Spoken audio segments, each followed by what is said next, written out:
ये एक कहानी है एक आदमी और उसकी 3 बेटियों की। उस आदमी की पत्नी कुछ साल पहले गुजर चुकी थी। उसकी तीनों बेटियां बहुत सुंदर थीं, लेकिन सबसे छोटी बेटी अपनी बहनों में सबसे ज्यादा समझदार थी।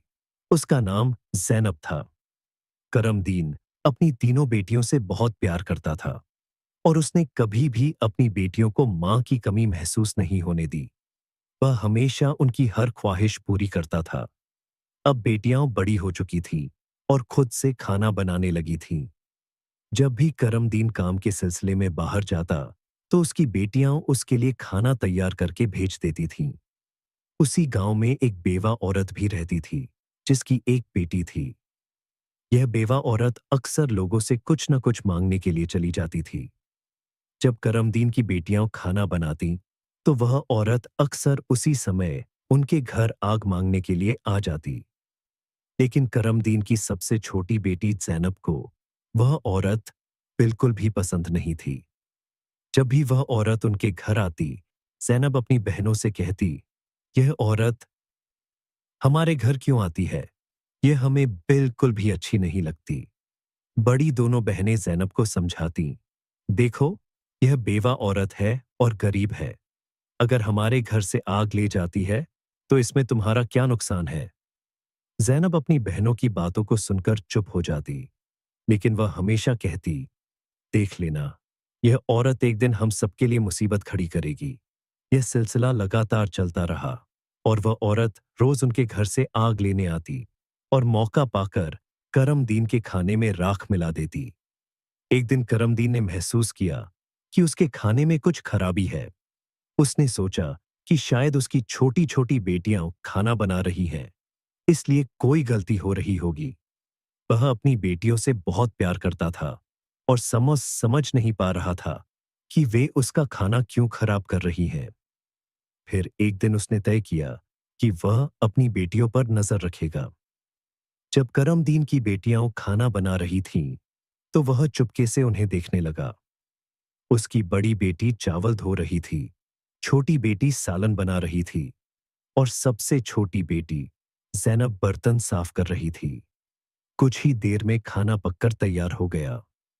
अचानक करमदीन ने देखा कि वही बेवा औरत उनके घर आग लेने आई है और उसकी छोटी बेटी ज़ैनब उससे बहस कर रही थी।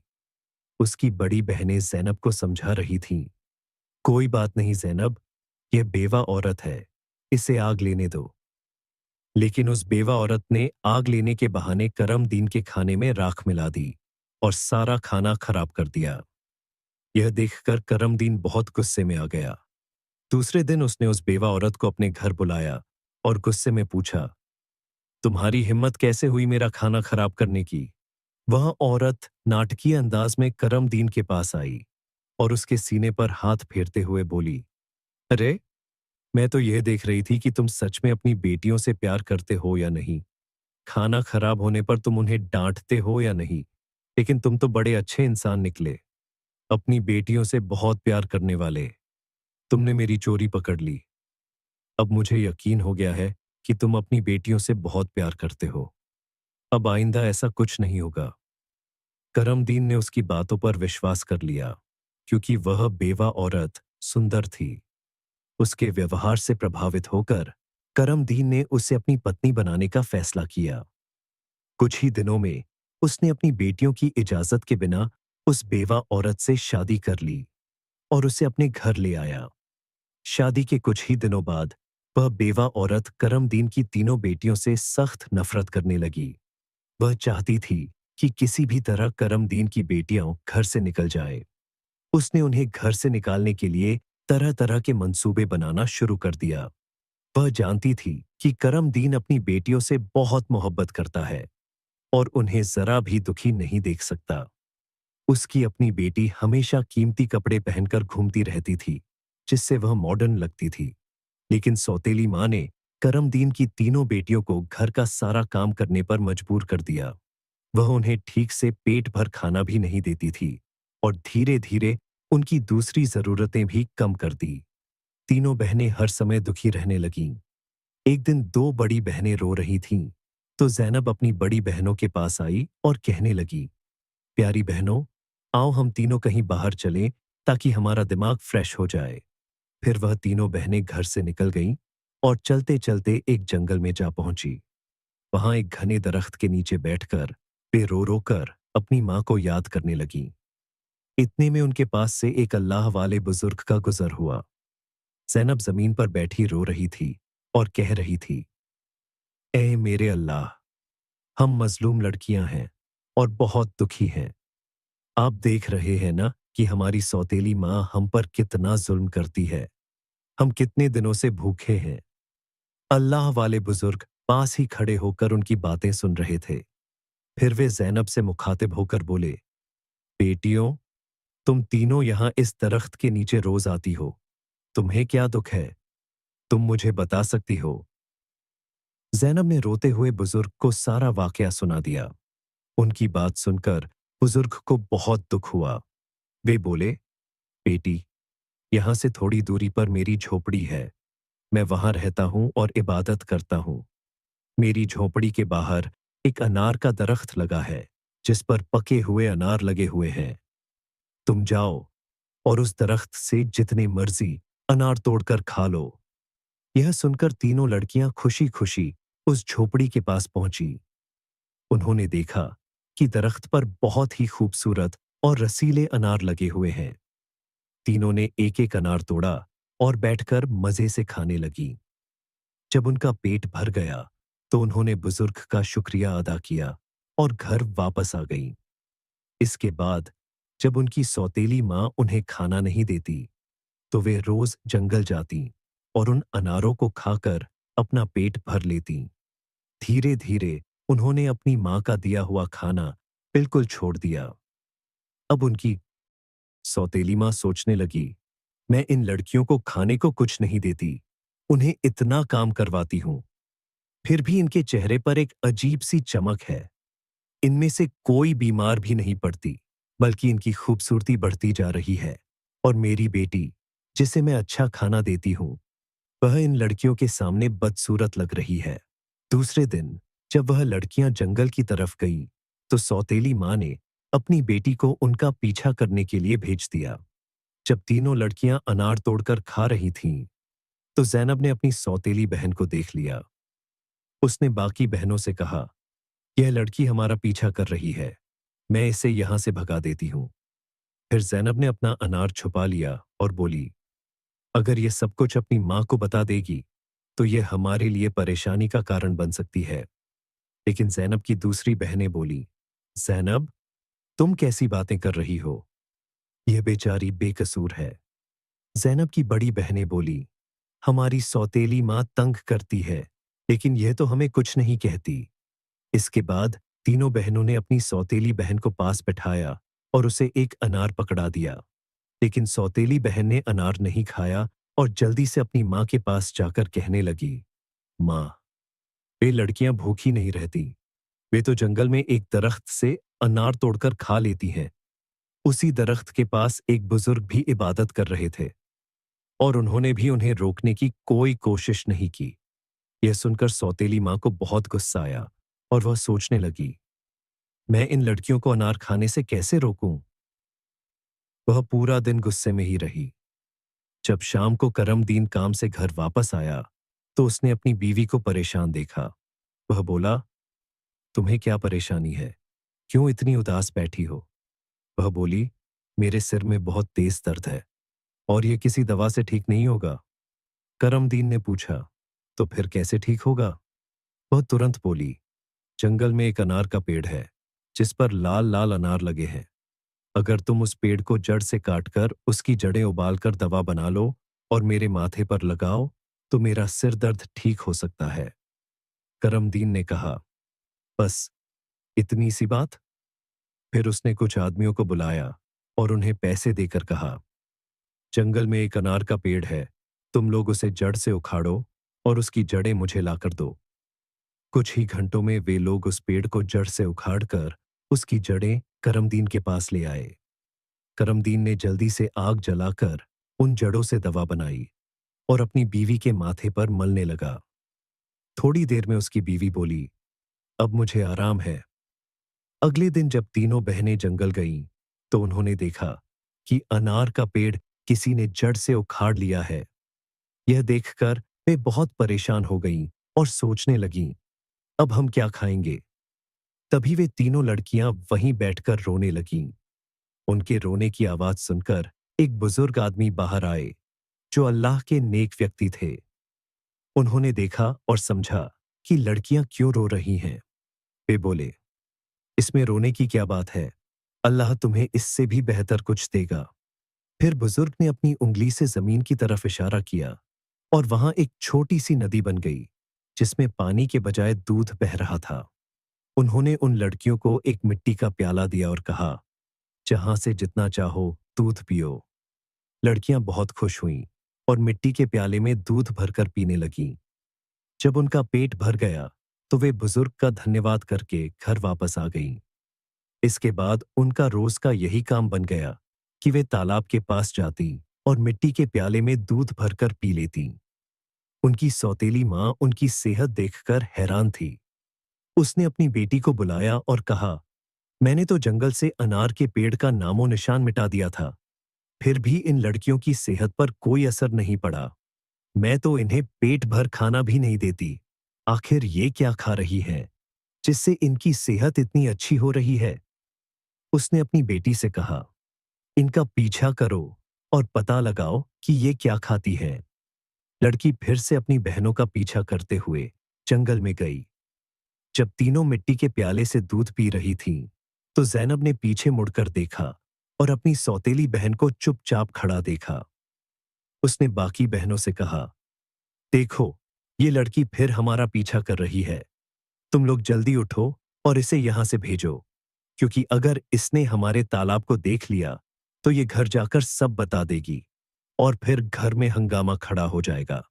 लेकिन ज़ैनब की बड़ी बहनों ने उसे डांटते हुए कहा, तुम्हारा आखिर मसला क्या है? माना कि हमारी सौतेली माँ हम पर जुल्म करती है, लेकिन इसमें इस बेचारी का क्या कसूर? ज़ैनब यह सुनकर चुप हो गई। फिर तीनों ने अपनी सौतेली बहन को नदी के पास बिठाया और उसे प्याले में दूध भरकर दिया। उस लड़की ने दूध पिया और जल्दी से अपनी माँ के पास पहुंचकर तालाब और दूध वाली पूरी बात बता दी। सौतेली माँ को यह सुनकर बहुत गुस्सा आया। उसने अपने गांव के कुछ आदमियों को बुलाया और कहा, तुम जितने पैसे चाहो मैं तुम्हें दूंगी, लेकिन तुम्हें जंगल में जाना होगा। वहां एक बुजुर्ग की झोपड़ी और तालाब है। तुमने वह झोपड़ी खत्म कर देनी है और तालाब में मिट्टी डाल देनी है। बदले में तुम्हें बहुत पैसा मिलेगा। कुछ ही देर में वे आदमी उसकी मर्जी के मुताबिक सब कुछ करके लौट आए। अब वह औरत बहुत खुश थी। अगले दिन जब तीनों बहनें जंगल में गईं, तो उन्होंने देखा कि वहां ना तो तालाब है और ना ही बुजुर्ग की झोपड़ी। यह देखकर उन्हें बहुत दुख हुआ और वे वहीं बैठकर रोने लगीं। भूखी प्यासी वे अपने घर लौट आईं। उनकी सौतेली माँ यह देखकर बहुत सुकून महसूस कर रही थी। एक दिन वह फिर बीमारी का बहाना बनाकर लेट गई। शाम को जब करमदीन घर आया, तो उसने अपनी बीवी से प्यार से कहा, चाहे मेरा सब कुछ बिक जाए, लेकिन मैं तुम्हें कुछ नहीं होने दूंगा। तुम्हारा इलाज सबसे अच्छे डॉक्टर से करवाऊंगा। लेकिन उसकी बीवी कुछ और ही चालें चल रही थी। उसने कहा, आपको इतना कुछ करने की जरूरत नहीं है। मेरी जिंदगी बचाने के लिए बस एक छोटा सा काम करो। करमदीन बोला, जल्दी बताओ, क्या करना है? मैं वही करूंगा। उसकी बीवी बोली, तुम अपनी तीनों बेटियों का खून निकालकर मेरे हाथों और पैरों की हथेलियों पर मल दो, तभी मैं ठीक हो सकती हूं। यह सुनकर करमदीन की आंखों में आंसू आ गए, क्योंकि वह अपनी बेटियों से बहुत प्यार करता था। वह चुपचाप कमरे से बाहर निकला और अपनी बेटियों को ढूंढने लगा, लेकिन बेटियां घर में नहीं थीं। वह परेशान होकर उन्हें ढूंढते ढूंढते कब्रिस्तान पहुंचा। वहां उसने देखा कि उसकी तीनों बेटियां अपनी मां की कब्र के पास बैठकर रो रही थीं। यह देखकर करमदीन का दिल कांप गया।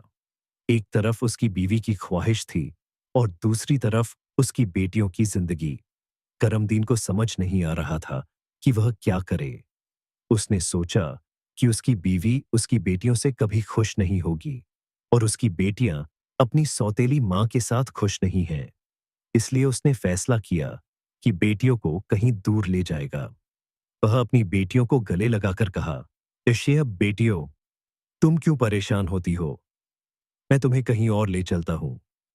वह अपनी बेटियों को एक घने जंगल में ले गया। वहां उसने मिट्टी का चूल्हा बनाया और बेटियों को खाना बनाकर खिलाया। जब बेटियों ने पेट भरकर खाना खा लिया, तो वे एक दरख्त के नीचे सो गई। करमदीन ने अपनी बेटियों को वहीं सोते हुए छोड़ दिया और वहां से भाग गया। उसके दिल में यही ख्याल था कि कम से कम मेरी बेटियां जिंदा तो रहेंगी और अपनी सौतेली मां के जुल्म से बची रहेंगी। रास्ते में उसने एक हिरण का शिकार किया और उसका खून लेकर अपनी बीवी को दे दिया। उसकी बीवी ने वह खून अपने हाथों और पैरों पर लगाया और खुश होकर कहा, अब मुझे आराम है। उसे यकीन हो गया कि करमदीन ने अपनी बेटियों को मार दिया। दूसरी तरफ जब तीनों बहनें जागी, तो उन्होंने देखा कि उनका बाप उन्हें छोड़कर जा चुका है।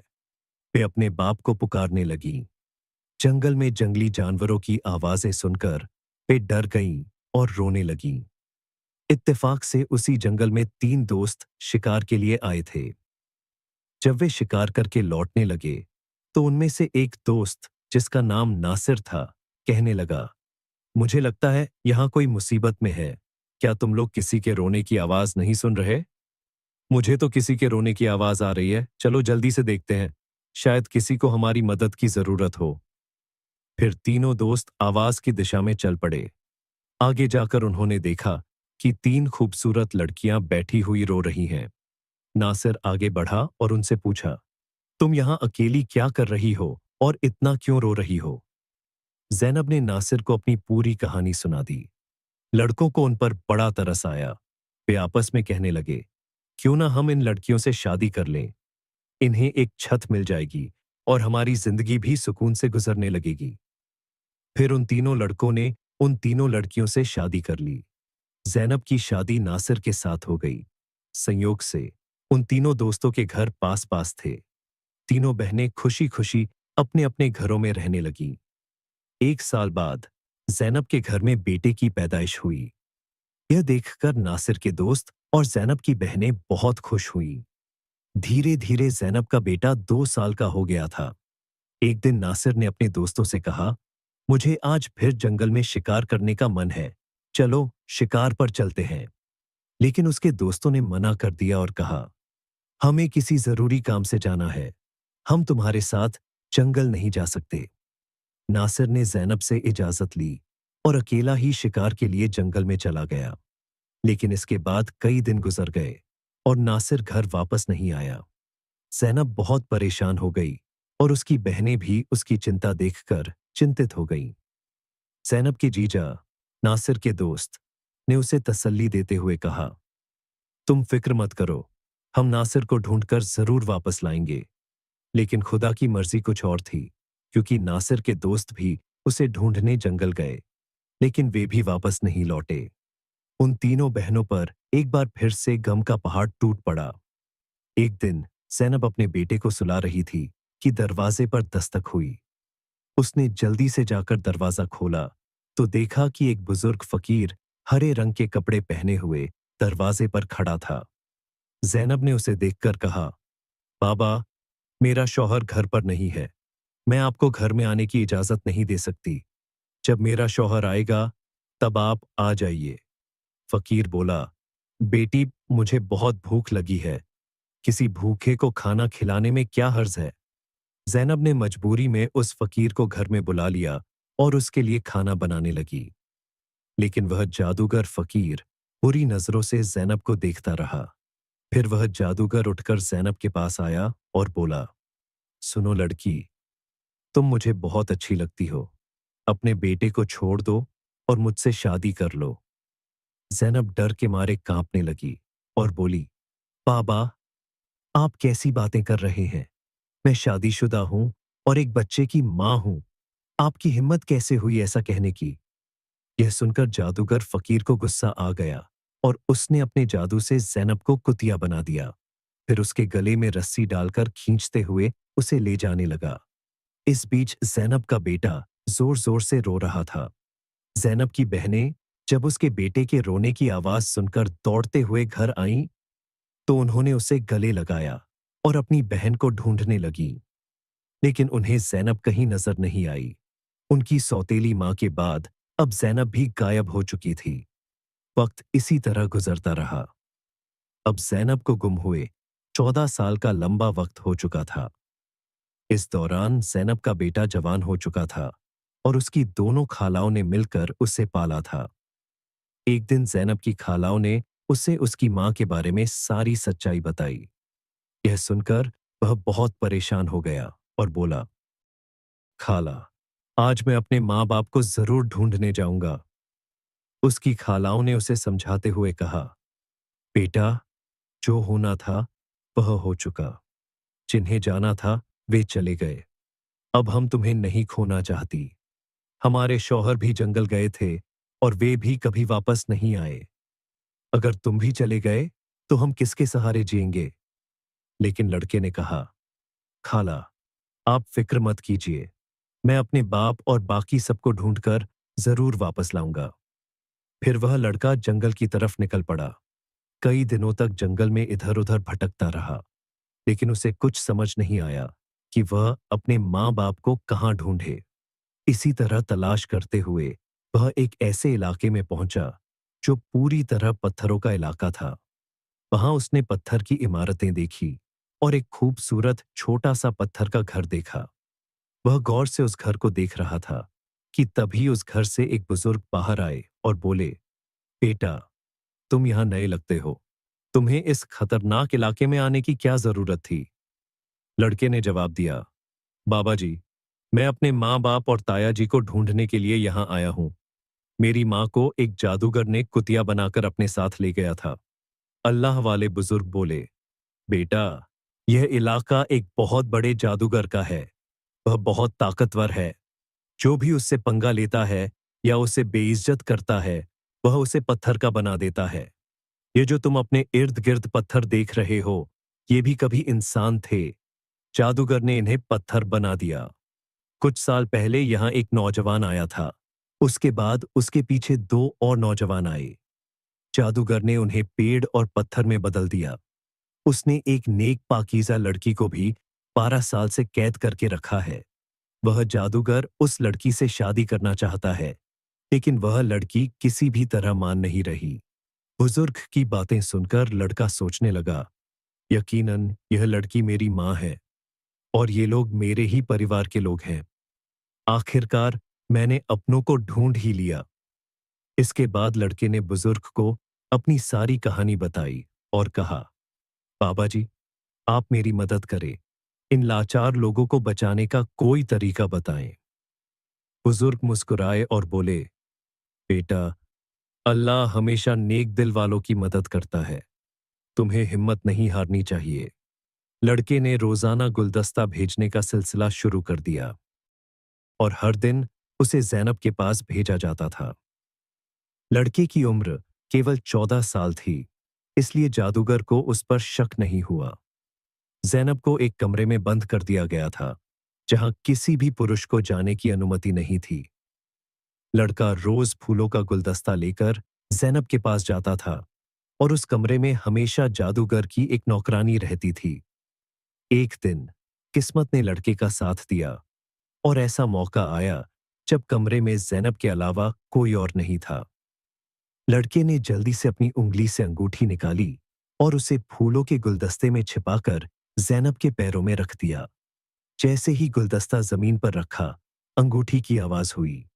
ज़ैनब ने हैरान होकर गुलदस्ता उठाया और फूलों के बीच पड़ी अंगूठी को पहचान लिया। यह वही अंगूठी थी जो उसने कई साल पहले अपने बेटे को पहनाई थी।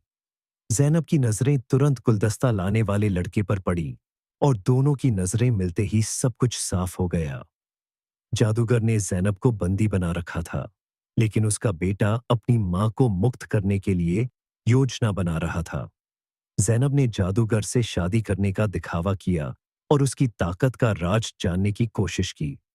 जादूगर ने बताया कि उसकी जान एक तोते में बसी है जो एक पिंजरे में बंद है और एक घने जंगल के पेड़ के नीचे कड़ी निगरानी में रखा गया है। ज़ैनब ने यह राज अपने बेटे को बताया, लेकिन उसे खतरों से बचाने के लिए जंगल में जाने से मना किया। हालांकि बेटे ने अपनी मां को विश्वास दिलाया कि वह सफल होकर लौटेगा। कई दिनों की मेहनत के बाद वह जंगल तक पहुंचा और एक मौका पाकर तोते को पिंजरे से बाहर निकाल लिया। फिर वह तोते को लेकर जादूगर की इमारत तक वापस लौटा। जादूगर ने उसे देखकर तोते की वापसी की भीख मांगी। लड़के ने चालाकी से जादूगर से सभी कैदियों को मुक्त करवा लिया। इसके बाद उसने तोते के पंख खींचे, जिससे जादूगर की शक्ति समाप्त हो गई। आखिरकार लड़के ने तोते की गर्दन मरोड़ा दी और जादूगर को मौत के घाट उतार दिया। लड़के ने अपनी मां ज़ैनब, पिता नासिर और बाकी सभी कैदियों को मुक्त किया। फिर वे सभी अल्लाह वाले बुजुर्ग के पास गए, जिन्होंने उनकी मदद की। सबने बुजुर्ग का शुक्रिया अदा किया और फिर अपने घर लौट आए।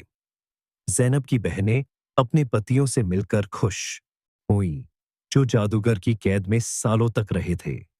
उनके पिता, जो अपनी बेटियों को खोने के गम में डूबे थे, उन्हें सुरक्षित देखकर खुशी से रोठी पड़े। उन्होंने अपनी बेटियों से माफी मांगी और बताया कि उनकी पत्नी की साजिशों के कारण यह सब हुआ।